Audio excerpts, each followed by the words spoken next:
आज अजित पवारांच्या एका वक्तव्याचं आणि भूमिकेचं स्वागत सुद्धा उद्धव ठाकरे यांनी केलेलं होतं।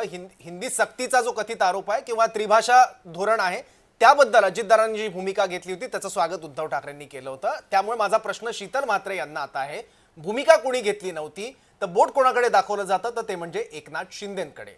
शिवसेना या पक्षाचं राजकीय चरित्र हे एक्स्ट्रोवर्ट आहे, ॲग्रेसिव्ह आहे आणि व्हायब्रंट आहे। पण अशा परिस्थितीत सुद्धा मराठी अस्मिता आणि हिंदुत्व हे दोन मुद्दे ज्या पक्षाच्या केंद्रस्थानी आहे त्या पक्षाचं नेतृत्व एखादा मुद्दा इतका तापलेला असताना ज्याच्या केंद्रस्थानी मराठी भाषा असताना भूमिकाच घेत नाही, पक्षाचं नेतृत्व त्या संदर्भातली प्रतिक्रिया सुद्धा देत नाही, मग उद्धव ठाकरे टीका करणार ना।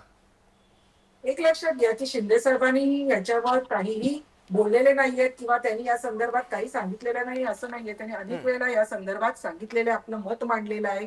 इनफॅक्ट जेव्हा आमची कार्यकारिणी झाली तिथे सुद्धा माननीय शिंदे साहेबांनी भाषण करताना हेही सांगितलं की जेव्हा हिंदीचा मुद्दा आला तेव्हा प्रथमतः तर हिंदी सक्तीची नाहीये हे पहिल्यांदा त्यांनी अधोरेखित केलं आणि मराठी माणसांच्या मागे आणि मराठी भाषेच्यासाठी ज्याला मराठी भाषा अभिजात करण्यासाठी महायुतीने जो प्रयत्न केला आणि त्याच्यामुळे मराठी भाषेला अभिजात भाषेचा जो दर्जा मिळाला याचा सुद्धा उल्लेख झालेला आहे। त्याच्यामुळे मराठीवर प्रेम करणारे आम्ही सर्वजण आहोत आणि मराठी भाषेचा अपमान हा शिवसेना कदापि सहन करणार नाही हे आम्ही परत एकदा सांगितलेलं आहे। परंतु या भाषेचा अपमान सहन करणार नाही सांगताना दुसऱ्याही भाषेचा सन्मानही ठेवला पाहिजे हेही त्यांनी अधोरेखित केलेलं आहे। त्याच्यामुळे त्यांनी हेही सांगितलं की आम्ही त्यावेळेला मुख्यमंत्र्यांना म्हणजे फडणवीस साहेबांनाही सांगितलं की हा GR हा मराठी सक्ती हिंदी सक्तीचा नाहीये हे व्यवस्थित जाहीर करावं आणि त्या संदर्भात माननीय फडणवीस साहेबांनी जो प्रेस कॉन्फरन्स घेतली त्यामध्ये त्यांनी या सर्व गोष्टी अतिशय संपूर्ण भाषा त्यांनी